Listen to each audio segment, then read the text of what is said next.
Hey everyone, this is the next question and this one is the matching question. List 1 को list 2 के साथ में हमने match करना है. These are the list 1 family genus class phylum and order. यहाँ पे इसको list 2 के साथ में हमने मैच करना है. So यहाँ पे जो आपका genus है, genus is मैग्नीफेरा. तो मैंगो के बारे में ये क्वेश्चन बात कर रहा है. ठीक है. सो मैंगो का जो बायोलॉजिकल नेम है that is Mangifera indica. Magnifera is the genus and Indica is the species. तो क्या देखो इतनी सी इंफॉर्मेशन से क्वेश्चन सॉल्व होता है. So B 5. सो जितने भी 4 ऑप्शन गिवन है उनमें से सिर्फ बी ऑप्शन के पास ही आपका लिस्ट 2 का 5th है. सो अगर आपको पूरा इसके बारे में नॉलेज नहीं है कि इसकी फैमिली कौन है, क्लास क्या है, फाइलम क्या है, ऑर्डर क्या है, स्टिल क्वेश्चन सॉल्व हो जाता है. बट हम पूरा रिवाइज करेंगे कि एनसीईआरटी में गिवन है या नहीं है. ये जो क्वेश्चन है टेक्सोनॉमिकल कैटेगरी से दिया हुआ है. आपकी एनसीईआरटी में ये टेबल बना हुआ है, हमने इसको एज इट इज ही याद रखना है. सो एनसीईआरटी में गिवन है मैन का, हाउसलाई का, मैंगो का, वीट का. सो ये क्वेश्चन मैंगो से पूछा हुआ है एंड इस चार्ट से हमेशा क्वेश्चन देखा ही जाता है. Biological name Mangifera indica, genus is Mangifera, family is Anacardiaceae and order is Spinindales, class is Dicotyledone and phylum is the Angiospermae. So your option 4th is correct for this one. Now move to the next question. List 1 में given है types of placentation को आपने match करना है उनके example के साथ में. So let's understand. Placentation का मतलब होता है arrangement of ovules within the ovary. Type of placentation हम देखते हैं. The first one is the marginal. Marginal जो हमें देखने को मिलती है that is in the P. Detail में हम जब चैप्टर वाइज करेंगे तभी डिस्कस करेंगे. Axial examples are China rose, tomato and lemon. Third one is parietal, mustard and argemone. Fourth one is free central.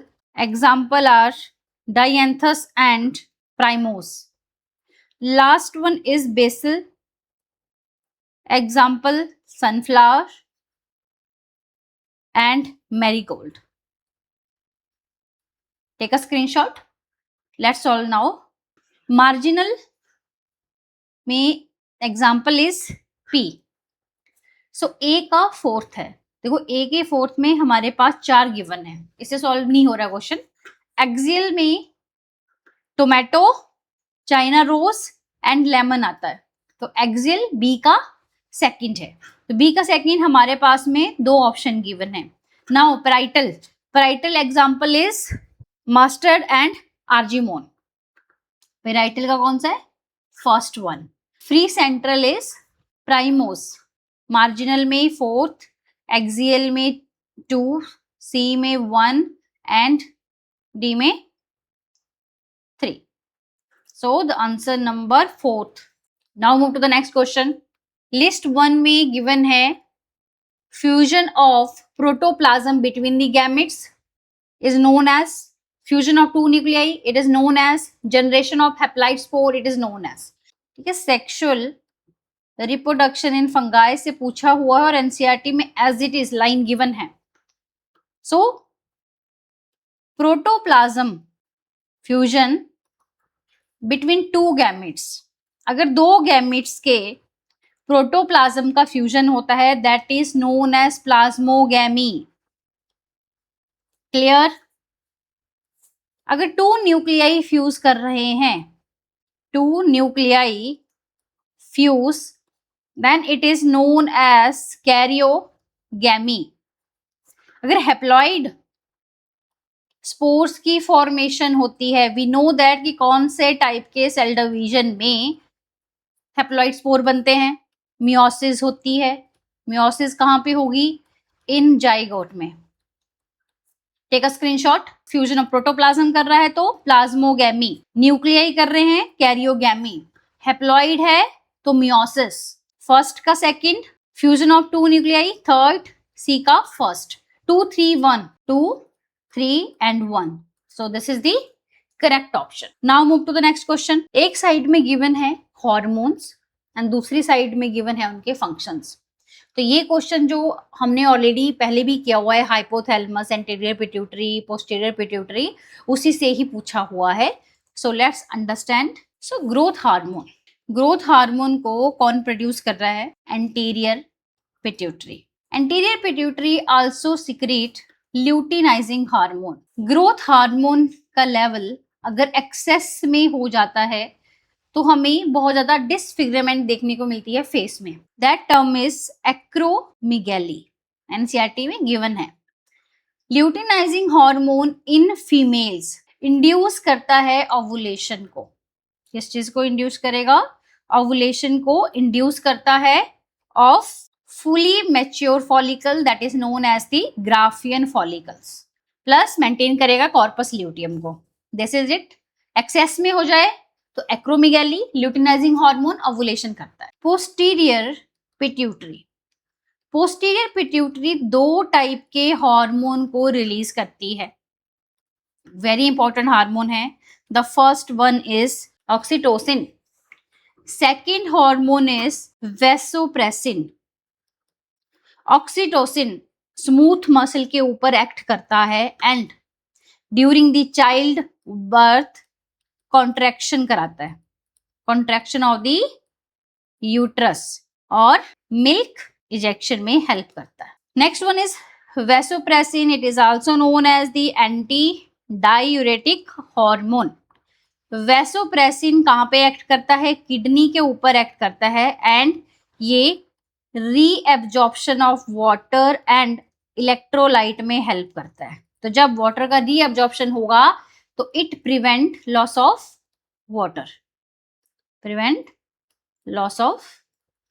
Water. कहाँ पे रीएब्जॉर्प्शन कहाँ पे होती है? डीसीटी में होती है. कहाँ पे होती है? डीसीटी में होती है. इसलिए हम इसको डाईयूरेटिक हार्मोन भी कहते हैं. Take a screenshot. Excess growth hormone is the third. Luteinizing hormone, ovulation. Vasopressin, first. Oxytocin, contraction. 3 4 1 2. देखो, so second option is the correct. Now move to the next question.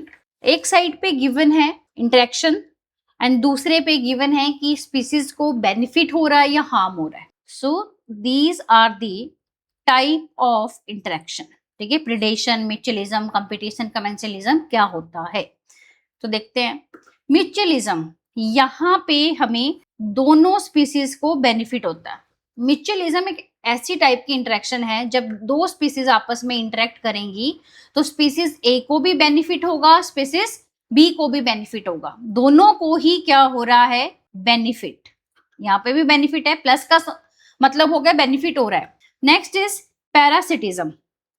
Parasitism में एक species को benefit होता है, दूसरी species को harm होता है. ठीक है, इसको क्या होगा? हार्म होगा, डेट्रीमेंटल होगा. प्रिडेशन के केस में भी क्या होता है? सेम ही होता है. एक स्पीसीज का बेनिफिट होगा, दूसरे को हार्म होगा.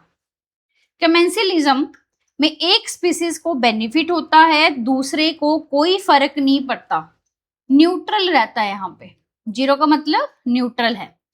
अमेंसलिज्म में एक का नेगेटिव और एक को कोई फर्क नहीं पड़ता. कंपटीशन, जब भी दो स्पीसीज आपस में कंपीट करती हैं तो दोनों को ही हार्म होता है. अब क्वेश्चन पे आओ. Both species are harmed. हमने देखा अभी कहाँ पे होती है? कंपटीशन में. Third one species is harmed and the other is benefited. एक को प्लस है तो दूसरे को नेगेटिव हो रहा है. तो प्रिडेशन में प्लस और नेगेटिव रहता है. सो बी का first option. Both species are benefited, that is 2. One species is benefited, दूसरे को कोई इफेक्ट नहीं पड़ेगा, that is the commensalism. 3 1 2 4. This is the correct answer. Now move to the next one. ये question जो पूछा गया है क्लोनिंग वेक्टर से पूछा हुआ है कि फीचर्स क्या होते हैं क्लोनिंग वेक्टर के. Features of cloning vector. First feature जो है that is the origin of replication. Origin of replication को हम क्या कहते हैं? ओराई कहते हैं. वेक्टर प्लाज्मिड हम मेनली पढ़ते हैं। इसका फीचर क्या होगा? Ori, it is known as the origin of replication, जहां से रेप्लिकेशन स्टार्ट होती है या उसकी कॉपीज हम प्रोड्यूस कर सकते हैं अपने जीन ऑफ इंटरेस्ट की। सेकेंड फीचर जो है that is selectable marker. Selectable marker में हम यूज करते हैं antibiotic resistant gene. These genes are very very important, इसको हम एज अ सिलेक्टेबल मार्कर का यूज करते हैं। एग्जाम्पल जो हम करते हैं एंटीबायोटिक का यूज, जैसे कि टेट्रासाइक्लिन एंड एम्पिसिलिन। थर्ड जो फीचर है that is cloning site. Cloning site का मतलब क्या हो गया कि जहां पे हमने अपना जीन ऑफ इंटरेस्ट जो है वो लिंक करना है। तो लिंक करने के लिए पहले तो हमें कट कराना पड़ेगा। तो कट करने के लिए कुछ रिकॉग्निशन साइट होती हैं। रिकॉग्निशन साइट के ऊपर आके हमारा जो रिस्ट्रिक्शन एंजाइम है वो कट प्रोड्यूस करता है। एग्जाम्पल जो क्लोनिंग साइट है that is the Bam H1. This is the cloning site for tetracycline. Fourth one is the transformation. Transformation का मतलब क्या हो गया? हमने ट्रांसफर करना है अपना जीन ऑफ इंटरेस्ट। ट्रांसफर कर दो डीएनए में, कहाँ पे? होस्ट में। होस्ट कौन होगा? बैक्टीरिया, क्योंकि हमने एक्सप्रेशन भी तो कराना है। And the answer for this question is transformation, transfer of DNA to host. Second, cloning site में रिस्ट्रिक्शन एंजाइम, सिलेक्शन के लिए एंटीबायोटिक, ओराई के लिए replication. 2143 2143। So this is the answer. Thank you so much.